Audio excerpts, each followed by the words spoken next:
Assalomu alaykum hurmatli Mustang jamoasi kuzatuv yog'inashamiz. Apparatimizni polni remontdan chiqardik.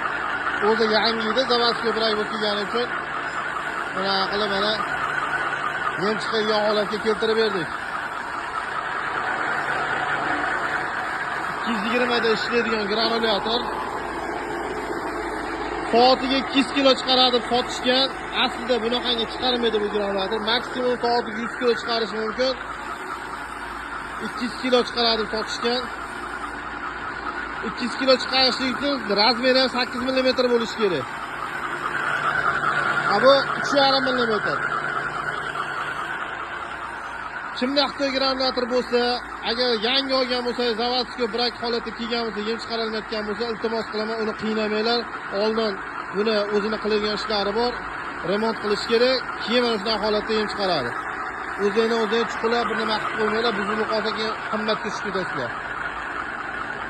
Ishlashlar o'ta tekis.